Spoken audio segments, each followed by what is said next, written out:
I'm really honored to be here with you, and Shelley is one of my personal heroes.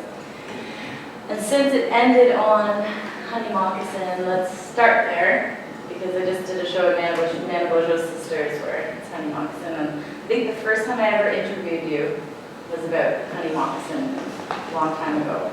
I think I wrote about flatnish bushes, problems, and all kinds of things. That was weird. So there is a scene in the film where you see the audience watching Florine when she's inside the TV singing "You Give Me Fever." What made you decide to create that scene? Well, I was listening to Peggy Lee's Fever and really paid attention to the words, and I thought, wow, that's pretty incredible, the words that she's talking about. And at the time I thought it would be kind of fun to create a place where Native people are entertaining other Native people, and it would be like art sensibility. And sometimes Native people watch other Native artists, but they really don't understand what they're saying because it's really a new language. But I think it's changing too as this time goes on.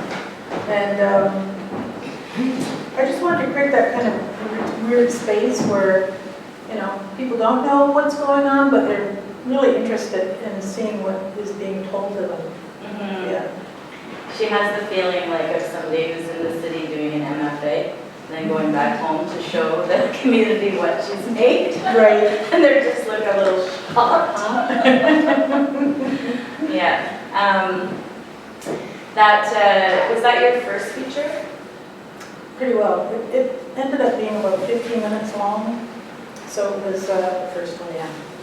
And how were you able to make the film? Because it's super hard to get funding for feature films in this country. It was all through Canada Council, Ontario Arts Council, I think. All the council money I could apply to, I applied to it. Again, it was like really, asking people to volunteer and just, making a kind of effort to get people involved with it. Do your sets have kind of a community feeling? I like to think that. I like to think that people are participating and having that community environment in the film also brings the community into the film as well. We use the Veterans Hall on the reserve. What else do we use? It was mostly the Veterans Hall, I think, and a road on the reserve. So we have those, that connection there. What gave you the idea to have a man stealing jewel dresses? Why did I do that now? Well, at the time I was really interested in creating Native characters in films that had never been seen before, and I didn't want to have a stereotypical, bunch of Indians doing stereotypical things. Like through black spruce? Yeah, yes. You can cut that part out. And, when I started talking to people about making a film, non-Native people always emphasize there has to be a non-Native lead character in the film, or else it would never get made or taken seriously. But I was really interested in creating Native characters, bad and good. So the character of Zachary John became a character of, not necessarily bad, but, I thought our villains could be there as well. And, there's villains all around us. And he was not really villainous, but he took on that character, and he was stealing stuff because he was obviously gay in the film, and he was, trying to hurt people because people were hurting him, in a sense. So by stealing, he was creating disruption in the community. And if nobody's seen the story, it's about there's a powwow coming and somebody's stealing all the powwow outfits, and what are they going to do when the powwow comes? They won't have anything to wear. So Tom Hill plays the elder in the community, saying we have to think, we have to use our minds and come up with new costumes or new outfits, because that's what our brains are for. So they do, they make their own outfits and they're kind of wacky and all this sort of thing. So the pilot does continue on, but in the end, Zachary has found out what he's doing, and it was really about elder circles too at the time, which were talked about. If you do something wrong in the community, you don't go to jail, but you sit with the elders, and the elders will more or less say, you've done this, you have to do this to make it better for yourself and the community, at which point, at the end of the film, they made him take it back to the people he stole from. So, it's kind of old. Yeah. I know over the years it's kind of become he's kind of become a gay icon in a sense, and how was it received? Did you think about making like a gay character in the film on purpose and sort of exploring that at all, or did it freak you out? No, I just thought of characters that weren't necessarily being shown in native film, and I was really interested in exploring who haven't we seen, and I really wanted to make a point that we do have these people in our communities, because sometimes they're invisible and they're sort of not really shown or talked about, but I really wanted this film for that character to be one of the main characters. Mm-hmm. And even though, somebody said, how come the, somebody asked me, why is the gay guy bad? It's like, well, it's storytelling, and, he doesn't do anything really bad, but he's used in a way that helps the whole community. Mm-hmm. Yeah, you don't get a sense that he's evil or something. No. He's just misguided. Yeah, upset. He's real pissed off. And he looks good in a jingle dress. Does he ever? For those of you who don't know, it's played by Billy Morasky, who's just one good-looking dude. Mm-hmm. Yeah. It's not fair. It isn't fair. This morning, we saw a bunch of shorts, and I know you introduced them beforehand, but maybe we can talk a bit about some of the thematics that were coming out. I'm always struck by your use of power lines, as a symbol in your work. Where does that come from, and how are you using them? Well, if you travel down the 401, you'll see this big long stretch of power lines, and they're kind of overwhelming and very visually captivating, because I always want to say, I want to go home and get my camera and shoot those things. But it's really comes down to power, who's got the power and what they do to get it, and what they're doing with it. On the reserve, for many years they talked about having power lines go through the reserve, and if you go there now, they don't go through the reserve, they go right through the edge of the reserve, but they're still there and they're still obvious, and I think both ways about them. I like them and I hate them at the same time, because we're all connected to those lines, and in some ways they make our lives easier, but at the same time they really do make our lives shorter. How do you mean? Well, they have an effect on the environment, and rivers are nearby, and it affects the fish in the rivers, and it affects the air quality, and I don't know enough about it to really put my finger on it and say, this is what happens, but yeah. It's there. Mm-hmm. Is the that kind of relationship that you have with the land, with the water? You were born in New York, Niagara Falls, New York, and then moved to the reserve with your family, right? Right. Does it come from being in Six Nations? Like, how did you arrive there? And that, because you see them in your films, it's deep in your body concern. Well, I think living in Niagara Falls, New York, on the other side, and I was so aware that my father was one of those iron workers who worked on the power lines, and that was his livelihood, and it just seemed we all seemed to be involved in that whole atmosphere of him working there and what it stood for. And then moving away from that, it still seemed to have a huge grip on our family.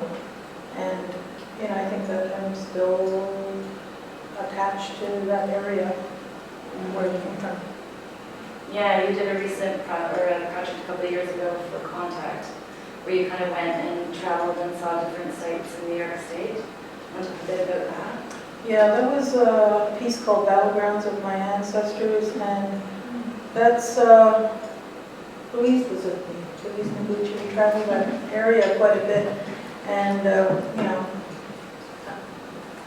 we just went to different areas, like where battles happened, and I tried to document some of the areas, and then I went with my sister, and we found these signs around Cuba Lake, like Indian village burned down here, and 10 pretty little houses were burned down here, and I just find it so amazing that those signs are kept up to be so pristine, and, you know, people just whiz by them all the time, not really take notice. I took my sister with me, and she was very emotionally affected by those signs because she had time to really take it in. I was too busy driving, trying to figure out where the next gas station was. But when you know the history of Iroquois people coming from that area, you realize that there aren't too many Iroquois people there. Maybe there's more now, but, you know, back in 1779, Washington made a great effort to try to erase Iroquois people from that area. So that's what Battleground of My Ancestors is about. It's like just trying to remember, because I think we can really forget fast, you know, what happened and how come we are not over there now and why are we here. So it's just trying to remember that. Do you have a connection to the land here, though? You don't see the border so much, it seems. Like your work, Niagara, is that how you say it? Mohawk? Yeah. You said it perfect. Check me out. My Indigenous ancestors would be pissed off. But seriously, that's a very serious film. It's really deeply moving. But that is also, there's a sense of your love for those falls, but also this sense that this border is senseless in a way. Yeah.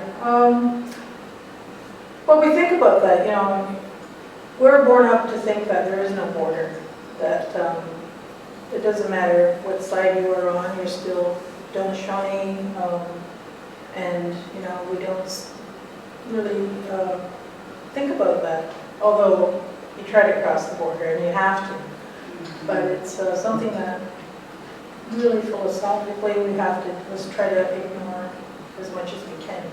Mm-hmm. Yeah, I think it is the Haudenosaunee who are kind of split by the border, some of the communities, and also have had the most activism around the border, I feel. Does Six Nations do any of that kind of stuff with the border? Well, I think there's a date in July where they call it border crossing, where it takes place on that side one year, and then the next year it will take place on the other side. And you can walk across the border. I think it's part of a treaty right that you're given. The J Treaty. Yeah. And so, yeah, people do participate in that. I'm just wandering with you through. I want to get some personal stuff as much as just talking about art, because you know. But I remember, like you have this consistent kind of relationship with events that are happening in the world. You know, like the Iraq War, or Oka, or Caledonia when they did the land reclamation there. But your take on it is always very different. You don't choose to do a documentary of what happened. Usually you kind of focus on the community or some feeling that the community's left with, or, you know. So we could talk about the early work, thinking about your work around after the Iraq War, and you were concerned with what families experience. Yeah, I think I want to make a point that Native people are often seen as being over there somewhere, you know. Oh, don't worry about them, just ignore them sort of thing. But I think we are aware of what's going on in the world, and you know, we can feel that, and we also want to participate in world events.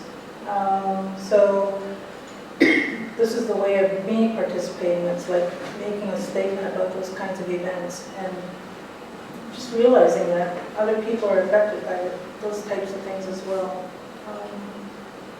I don't know if that answers that question, but I think, you know, Native people don't necessarily, you know, it's not like we're clueless about things that are happening. We really do try to stay up on... Stay abreast of what's happening. Exactly. That's a great word. When Caledonia was happening, where were you, and what was your relationship to that event? I was aware of Caledonia. I was not a big fan of Caledonia. I think it started off not knowing what the resolution Would be. Yeah, I think it was a noisy activity. I don't want to sound like I'm putting those people down. I think the intention was, you know, for the better, but I think you have to plan those sorts of things and not just go ahead and decide this is what we're going to do. So I was really kind of disappointed by the way things turned out, and it just comes down to leadership. You know. It was interesting because you and I had a conversation around that time, and it stuck in my mind because you talked to me about if Mohawks are matriarchy, this is a kind of toxic masculinity in a way that's happening at the front lines. And this idea of matriarchy kind of runs through your work, I think, or at least a sense of what that used to be, even if we're not totally living by it now. Is that fair to say? Yeah, I think it's convenient that, you know, oh, we're matriarchal, we do this, and our civilization is so sophisticated this way, but, you know. So democratic. Yeah, so I just think that we have to start practicing it in a much deeper way than pretending, you know. I think it's a highly developed matriarchy, you know, it's your mom, isn't it? Yeah. Under the hairdryer. Yeah. That's always the image that pops up in my mind. What made you do that piece? Iroquois is a highly developed matriarchal society because at the time there's a lot of domestic abuse on the reserve, and again it comes back to matriarchy and how we can zing those lines off, but when it comes right down to it, we have to see what they mean and see how to make life better and how to go back, like not go back to the traditional way of life, but if you really want to have it be a matriarchal society, then there are things that you have to do to put in place. What's the discussion in your family like around these things with your sisters, your mom? Well, I think it's, you know, it is that discussion that it has to be just like, you know, kind of like, let's stop that right now, you know, and I don't know, it's, you know, you can't solve it in 5 minutes. It has to be a generational thing. Yeah, it's a hard thing. It's hard to bring back traditions as a lived practice. Yeah. I noticed you're doing that a lot with Sky Woman. Yeah, I was using Sky Woman a lot of my work. I'm going to stop now. You're like, I've exhausted it. No. It's like that, yeah, because then after a while it feels like a one-trick pony, you know. It's something that I could go on using, but I think for me to develop as an artist, I have to develop my own narrative. Maybe borrow some of that, but I don't know. I think I've used it up quite a bit. Where did you learn it? I don't know. It's just one of those things that's kind of around. Always, Yeah, sort of. it's always been there. It's the creation story, right? Yeah. Yeah, we have a Sky Woman too, creation story, which I think is like, at some point we must have been closer as a people. I think so. Yeah. I was doing some research on Pocahontas, and they have almost the same creation story. Oh, interesting. Yeah. Yeah. And I wonder where we all got more divided and more divided. I don't know. At one point, we were all sisters. Yes. Oh my goodness, sorry.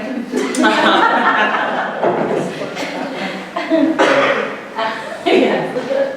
Is you treat some really heavy topics like Indigenous rights, the environment, abuse against women, all these kinds of things, but in the context of humor often. So what made you make that choice? Is it just because you're funny? No, I'm not funny. Humor is such a funny thing to talk about. I know.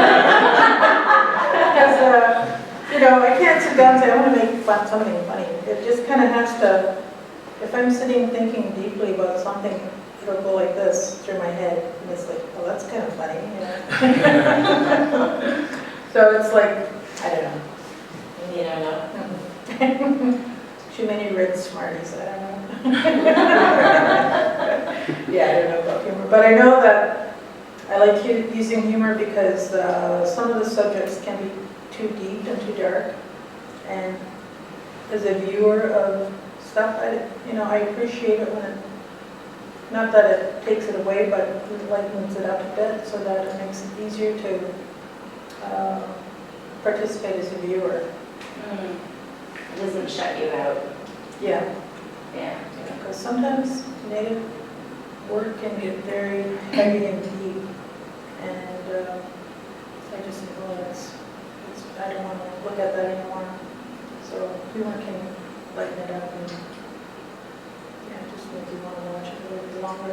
Yeah, I saw a performance last night, and it was kind of like, I knew that the hard part was coming, and it was about violence against women, and I'm just like, wanted to leave so bad, but I'm also just, a freaking curator, so you have to stay, because everyone watches when you leave, and it's insulting. So,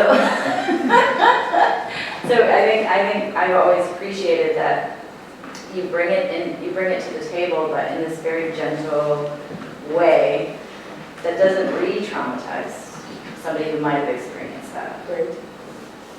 Yeah, it's a very good thing. How you started making film when you were doing your MFA? No, I started in 91. 91. That was when it starts with the work. That's right. Yeah. You want to talk about that? We didn't show that today. It's not part of Vtape. It's like Oh yeah, Women Make Movies. Women Make Movies and the Canadian Filmmakers Distribution Center. Okay. Yeah. It was film. Yeah. So I was done in 91 with Hannah Film. Morano. And it was a co-director, co-producer, co-writer production. And I wanted it to be coincide with the end of 1992. And that was when museums were doing a lot of work on Christopher Columbus. Some of it was celebratory, some of it was Indigenous art shows. And I thought, well, do I want to do a piece that I'm going to show and then put away and that's it, for the next 500 years?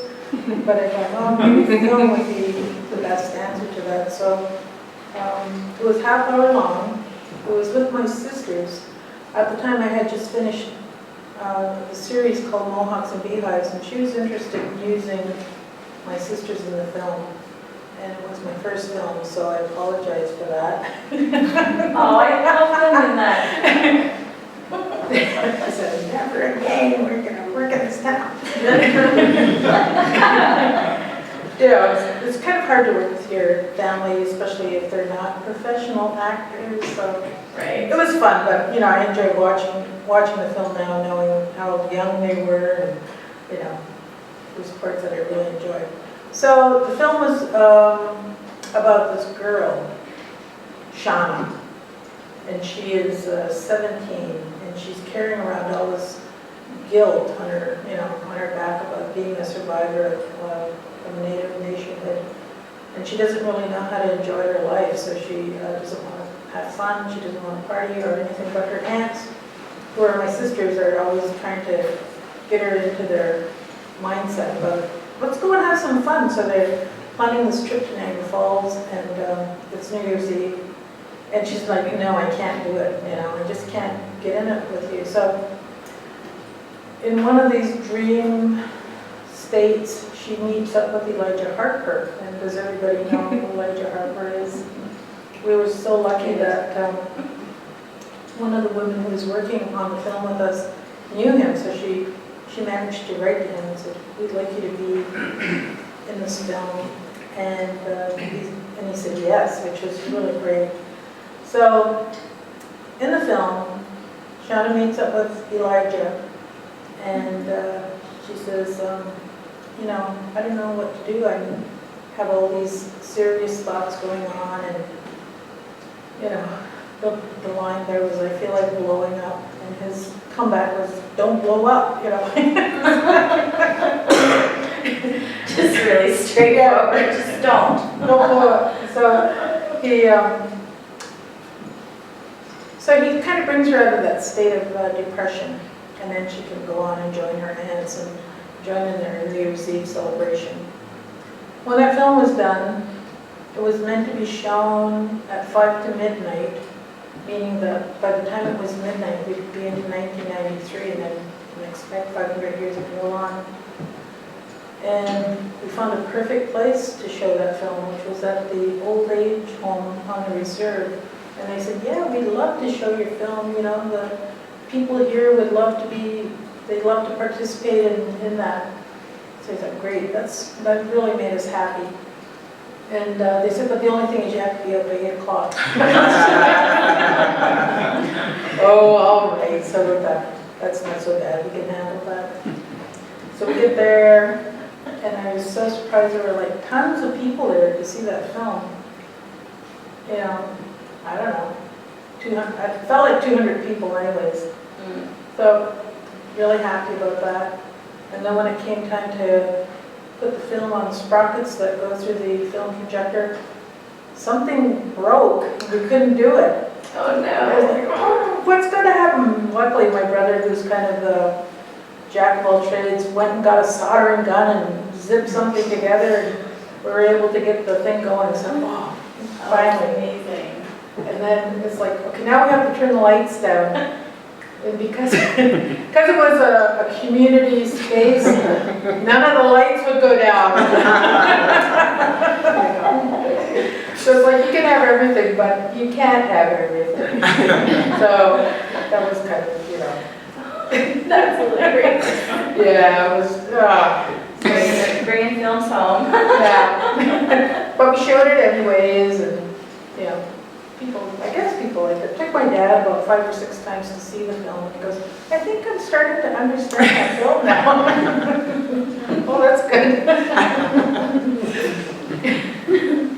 It starts with a whisper. It's such a beautiful title for what you're talking about, and that, this kind of political movements that we have, and then it goes down, and then it comes back up, and then it goes down, and it seems like we're constantly kind of running on a treadmill of sorts, trying to, not sure if we're getting anywhere sometimes. But in your work, you seem to have a real respect for a kind of spirituality, if you want to call it that. Even in Starts with a Whisper, and your latest feature film that you're about to launch. You want to talk a bit about where that world comes from, and your relationship to it, and why you visualize it so much. It's like saying, how come you're funny? I don't know. I don't know. I don't know, Wanda. Stop asking me. I ask you this every 10 years. Someday you'll tell me. I don't know. I think it's really about beauty in the product, right? And it's like always striving to create a beautiful situation, whether it's the text or the music or just having people converse with each other. It's like trying to find that balance between, does this work or does this not work? Which way is this pulling me? Is it pulling me in a direction I don't really want to go in? So it's just trying to find you know, the place that I want to land on, and just sort of trying to create an environment that I hope other people want to be there as well. It's really taking the audience into consideration, not ignoring. Like I try to think of when I'm working out the piece, it's about who's going to see this. My sisters will see it, my kids will see it. Even though my parents are gone, with this work with my parents, so it's like thinking about these kinds of people and just trying to make something that they could understand and appreciate. Yeah, it's a very different impetus when you think about your audiences being your family, your first audience. Yeah. You don't want to hurt them. Yeah, that's right. Yeah. If anything, I want them to go, what? What's the hell with them? You have a lot of spirit guides that come That's up right. Yeah. here and there. Yeah. Why? Why is Well, I think it's about just, you have Sitting Bull, Yeah. you Sitting Bull, Elijah, right. Brent. Not yet. Not yet. Peacemaker, Hiawatha. Yeah. Hiawatha. Hiawatha. So it's, I think it's about just looking at history and seeing, whose persona can I pull into this project, and what do they have to offer, and if they have been positive reinforcements within that whole cultural phenomenon, and I'm really ready to use them. And I want to use their whole persona in such a way that they are positive role models, because we need those kinds of role models in all over. Who's the peacemaker? The Iroquois peacemaker? You don't know who the peacemaker is? They might not. I know who it is. They know. You guys know, right? No? Some notes. Okay, I'll give you Do it. Do a it. 5-sentence introduction. Peacemaker was after first contact, the native nations went from 20 million to 600,000 through disease, and the ones that were left in the state of being like orphans. They didn't have any elders to tell them how to cook, what to pick, where to get their food, and they really lost a lot of their social graces. So nobody knows for how long, but they really struggled with just surviving without people to tell them or guide them. So there was many prophecies that somebody's going to come along and really show them the way to get through life. And everybody had big expectations, People would show up and say, well, I'm the prophet. And they'd say, well, you have to prove it to us. The Mohawks had a way. They would tie the guy to a tree and throw him in the waterfalls, and if he survived, he is the prophet. If he didn't survive, that guy was not the prophet. I think they got rid of a few people. Sorry! Yeah. I lied! So finally the prophet shows up, known as the peacemaker. And he went through the territories, and he was a healer. And it came down to telling people what they should be eating. And at the time, there was like a lot of cannibalism, which is not good for people. So he'd say, like, there's deer. Eat the deer. That's what they're here for. And Sort of vegetarians. turnips. There's some turnips. Oh, yeah. So it was like, this story is told over a series of 10 days. So when I'm telling the story, it's like nothing compared to what the whole story is about. So he just went through the territories and healed people, and Hiawatha became his spokesman because apparently he was born, Peacemaker was born with a cleft palate, and he was not a good speaker. In Iroquois society, you have to be able to be an orator and be able to convince people to listen to you, because what you're telling them is very good for them and it's truthful. So Hiawatha became his spokesman. What else do you want to know? I could go on, but I won't. But it brought a new value system as well. Yeah, so I think, I studied that when I was doing my MFA, because you hear these stories your whole life, and you repeat stories, and it becomes like rhetoric after a while. It's like, and then Jesus fed the multitudes. It doesn't mean anything after a while. So I wanted to study as many versions of the story that I could find, and it's kind of the version I came up with. Amazing. Can I have a time check? Just so I know. 20 minutes. Okay. Do you want to take 1 second? I just want to see if there are any questions from the audience at this point. I'm completely understanding your idea that you have to think first about what will my family see in this piece I'm thinking of. Do you ever think about audiences that don't know your family or who don't know your context? Well, I mean, yeah. I'm not saying do you ever, I'm just saying what is your thought about people that are not from your community or your family?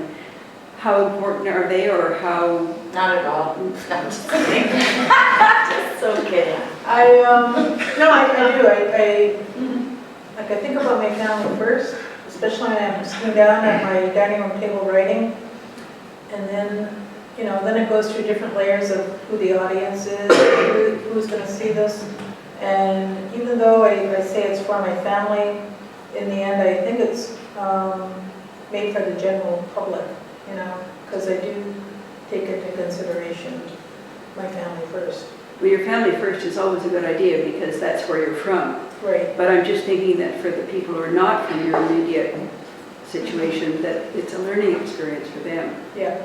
So it's not useless. But you think about them in terms of stereotypes too, right? Right. Well, I always think too that I can read any novel, I can read, or I can listen to any kind of music, and it can be from outside of my own culture, and I think if it's written well, if the music is beautiful, I think, if it works, it works. If it doesn't work, I won't listen to it or continue reading a book that I'm not engaged in. But I think it has to be engaging, even outside my family. Vera? Shelley, what was the title of your MFA, and would you consider publishing? My MFA was, it started out very sexy title. It's called The Essential Sensuality of Ceremony. But Say that fast 5 times. Essential sensuality of ceremony. yeah, which I went on to make a photo essay of, and or a photo series of. But then the advisor said, I think that title doesn't work. So it came out to be Beer Club, Myths, Legends, and History. Oh no! But I was like, I'll put that down. Definitely, if you publish it, you have to go back to your title. Yes. Less anthropological. They actually said you should change the title. Yeah, they said, I forget what, the reason, but by that time, by the end of the year, my face like, yes, master. But that photo essay exists. Yeah. So would you consider publishing? I don't know, I haven't looked at it in 20 years. And Let's look at it. yeah, I'll look at it. Look at it. Okay. Yeah. Andrea? I have a question about stories, and particularly, you said it really struck me about hearing stories all through your life, right? And sometimes the meaning doesn't sort of cohere because it's been told so much. So just wondering about how you treat story to make story actually become story again. Mm-hmm. Particularly those stories that we've lost. And I'm really interested in terms of your research of going back to hear how the story has been told, and how it's been told differently by different groups or people. There's some about story that I find really interesting about how do you bring them back and how do you make them have some resonance in them now? I think it's just taking time. Like, time is so important to think about what story is important in your family and how you can take that story and interpret it for your own voice. Because, you know, my family, my brother, my sisters will tell a story, but they hear it such a different way than what I remember it as. There's an example in this other film I did called Kissed by Lightning.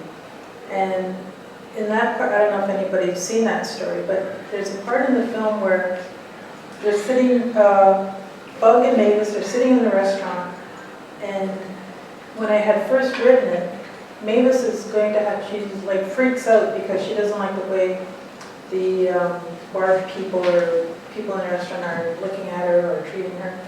So she gets really mad and she picks up a cup and throws it against the wall. And I wrote it that way because it's like, I have to fill up the space here. It has to take up a certain kind of attitude, but I'm going to come back and change it. So when it came back to change it, I thought, oh, how am I going to change this? So I took my dog out for a walk. It was the dead of winter. It was really cold. And I'm thinking about it, and I remembered two incidents in my life. And one of them was being at the National Museum of the American Indian in New York in front of an installation of mine, explaining things to these high school kids. And I think there were, like, a lot of them were black. And one of them said, "Are you mad? Like, are you angry?" You know, and I said, "Why?" And he said, what happened to your people and history? And I said, "No, I'm not, I'm fine." But it just kind of, I'm fine with that. But it just sort of stayed with me that they started questioning me about my anger. And then another incident happened where my parents used to take us to every church on the reserve, and I think at the time there were like 22 denominations. This one particular time was Pentecostal. Oh, I think about it now. I didn't think I'm going to be a Pentecostal. But this band from Detroit comes up, and it has all these young black men, like kids up to teenagers, and living on the reserve, seeing a vanload of kids like that come out, it's like, "Whoa, where these guys come from?" And they were clapping and singing and just, you know, praising the Lord and all that sort of thing. And I remember them as being quite joyful, but my sister goes, "Do you remember how they sounded, what they sang?" I go, "No." She goes, "They were so out of tune." But it's funny because I don't have that memory at all.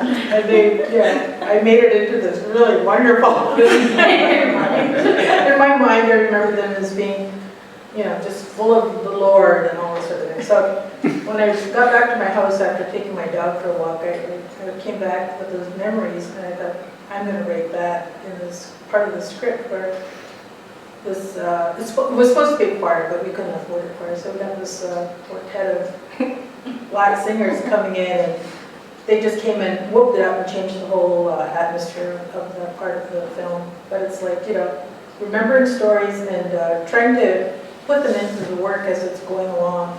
But yeah, so that's an example of how stories are remembered and used from my point anyways. So you write the story, the script. Are you thinking visually while you're doing that, or does that come later? I do think visually, and because I worked on I'm so programmed to think low budget, that in my mind it's all low budget. You know? We're going to have a cardboard desk here, and our car's going to have cardboard wheels. But then when you start working with an art director, it's like, whoa, you can do that? Yeah. That's pretty amazing. Are there any other questions coming from out here? What story have you not told that you want to tell yet? It takes place in a spaceship. I want to do science fiction. Oh, yeah. Cool. Maybe you could talk about your latest film, that's just The come out? Mitzi film? Yeah. This film is called The Incredible 25th Year of Mitzi Bear Claw. Say that again? The Incredible 25th Year of Mitzi Bear Claw. Okay. And I started writing it in 2005, and it took until last year to actually have it produced. And it's, you know, it goes through all these incantations of telefilm and people you're looking funding for. I was lucky enough to get a producer who said, I'd like to produce this film, so it's great. But, you know, it still took a few more years to get all the money put together. When I started thinking of writing this film, like, there's always, I have to stop reading newspapers because there's always stories about suicides on reserves almost every time I pick it up. And I find that really affects me to the point I can't do anything about that, but I can try to do something that will bring a little bit of happiness or create some happiness somewhere. So I'm hoping that this film gets to be seen by different communities. And then there's always water issues on reserves and how it affects people. And there's always stories about young babies, and you see them with scabs all over. And the authorities say, oh, it's because you're not getting washed properly. But it's not that. It's the water that they're being washed with that creates, you know, when they, what is it, the arsenic that's in the water, and it just is really horrible for people and animals that live in those areas. So there's nothing about that in this one. No, there is a little bit. There is a little bit. Rash. Yeah, but I don't, you know, I kind of wanted to be in there, but I didn't want to focus on that. I just wanted to sort of have it there, and I didn't want to ignore it. But it's about a young girl, I should say a young woman, and she wants to be this hat designer. And so she's all set to go to hat school and have a fancy life with her boyfriend. And she gets a letter from her dad saying, please come home and help me look after your mother, who's diabetic. And she's also a residential school survivor. And Mitzi said, I don't want to go back there, it's horrible. She's, you know, a horrible person. But because she loves her dad so much, she does go and reunites with her mother. And then, I don't know, it just kind of goes on from there. I won't say anymore because it gives it away. Yeah. Gail Maurice plays the mother really well. Yeah. Gail and Billy's in there as well. Yeah, you have to see this film. Yeah. For sure. Any other questions? We're showing that next. Yeah. Oh, Yeah. sorry. I didn't read the schedule. But I'll answer questions after. Yes, Yeah. after. Yeah. One thing I was thinking about when I was watching this morning, because I really love what Kim talked about, the layering of images and the pacing of your films, and sometimes you, the juxtaposition of images you choose, often like playing something from the community onto something urban or these kinds of things. How closely do you work with your editor? Like, are you sitting right beside them? Do you give them a shot list? Like, how do you work with editors? I sit with the editor. At the same time, I would like it when the editor gets all sweaty and dreams about the images they're looking at, so that when they come into the editing suite, they can say, I would like to do this, because, you know, the images have affected me in such a way that I think this will lend to the story. And very often it does, because, you know, if I just go by the script, it'll just come quite literal. Whereas I think if you give the editor a certain amount of freedom, they will really, you know, offer 100% into what they're doing as well. Not often do they ever go in a different direction that I foresee. So it's a big collaboration between myself and the editor. Mm-hmm. And you've worked with Catherine a few times. Yeah. Since Yeah. How's that? Oh, she's great. Yeah, she's really, really great. She knows what she's doing, and she's like an artist. You Yeah. know. Not just button pushers. Yeah, that's right. Okay, are we good? Yeah? If you're good. Are you good? I'm good. And